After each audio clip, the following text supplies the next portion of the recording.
నరకం అనిపించాను. తప్పుడు కేసు పెడితే నేను బెయిల్ కోసం, ఆ తర్వాత ఇంకొక కేసులో జైలుకి పోయాను. జైలే మేలు అనిపించింది. అటువంటి నరకం చూస్తున్నావు కాకానే, అటువంటి నరకం చూస్తున్నావు. నా మీద పెట్టావు, ఫస్ట్ కేసు పెట్టావు, పోలీసులు నోటీస్ ఇస్తే వెంకటాచలంలో పోయి కూర్చున్నా. నేను ఇచ్చిన డాక్యుమెంట్స్ చూసి నోరు తెరుచుకున్నారు పోలీసులు. నువ్వు 10 నిమిషాలకి ఫోన్ చేస్తున్నావు. నేను అక్కడ కూర్చున్నా, ప్రతి 10 నిమిషాలు పెట్టా. దమ్ముంటే వచ్చి అరెస్ట్ చేసుకోమని పోలీసులకు చెప్పా. పంపించి పోలీసులు ప్రతిసారి నేను హైకోర్టుకు పోలేనని చెప్పా. ఆ కేసు హైకోర్టు క్వాష్ చేసింది. రెండో కేసు పెట్టావు, రా వచ్చి అరెస్ట్ చేసుకోమని చెప్పా. కొరవన్నీ బెయిలబుల్ కేసులు పెట్టావు. చేసుకోమను, వాయిదాలకు వస్తా. అంటే మేమేం తప్పు చేయకుండా మమ్మల్ని కోర్టు చుట్టూ తిప్పుతున్నావు. నువ్వు మాత్రం విచారణకు వచ్చేదానికి నీకు దమ్ము లేదు. అటువంటి పనికి మాలినోళ్ళని జగన్మోహన్ రెడ్డి మంత్రులుగా, ఈరోజు జిల్లా అధ్యక్షుడిగా, ఆయన ఉమ్మడి 10 నియోజకవర్గాలకి ఆయన నాయకుడంట.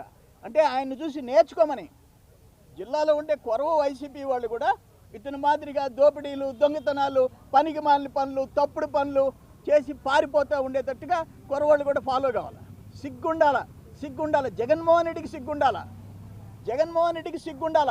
ఆ రోజు చెప్పుతో కొట్టుండాలి నువ్వు.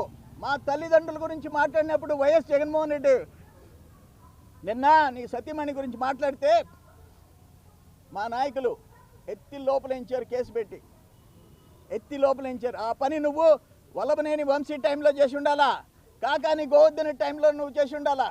నీకు లేదు. నువ్వు ఆ పనికి మాలిన వాళ్ళు అసెంబ్లీలో మాట్లాడుతుంటే నవ్వుతా, ఎగరతా, కులకతా కూర్చున్నాడు జగన్మోహన్ రెడ్డి. అందుకనే నీకు ఈ గతి పట్టింది. 11 సీట్లు వచ్చినాయి. కాకాని గోవర్ధన్ రెడ్డి ఆ రోజు తల్లులు తండ్రుల మీద మాట్లాడినప్పుడు నువ్వు ముఖం మీద కొట్టి సస్పెండ్ చేసి ఉంటే, ఇటువంటి కనీసం ఆ వల్లభనేని వంశీ మీద యాక్షన్ తీసుకొని ఉంటే ఇంకొక 4-5 సీట్లు ఏమన్నా పెరుగుండే నీకు.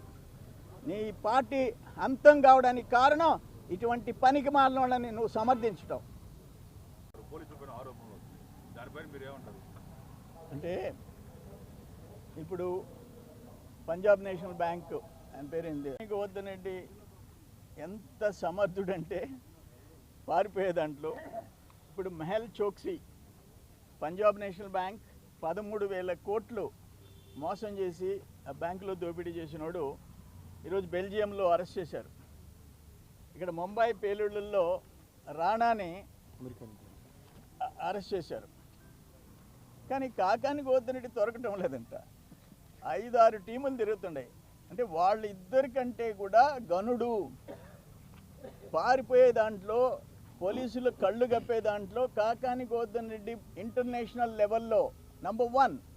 నేషనల్ కాదు, ఆ బెల్జియంలు ఎక్కడెక్కడ ఉన్న వాళ్ళందరినీ పట్టుకొస్తున్నారు. బట్ కాకాని దొరకటంలా. ఎక్కడ నేర్చుకున్నావు ఇదంతా? ఏ స్కూల్లో నేర్చుకున్నావు? ఎవరు నీకు ట్రైనింగ్? ఎవరు బ్యాక్గ్రౌండ్? జగన్మోహన్ రెడ్డి అన్న అరెస్ట్ అయ్యి జైలుకి పోయాడు, కానీ నువ్వు మాత్రం దొరికేటట్లేవు. ఎవరేం చేస్తారు చెప్పండి? పోలీసులు సర్వ ప్రయత్నాలు చేస్తున్నారు. లుకౌట్ నోటీస్ ఇచ్చారు. ఆఖరాన లుకౌట్ అంటే ఇతర దేశాలకి పారిపోతాడనే భయం కూడా పోలీసులో ఉంది. అంత చాణక్యుడు, చాకచక్యం కలిగిన వాడు కాకాని గోవర్ధన్ రెడ్డి.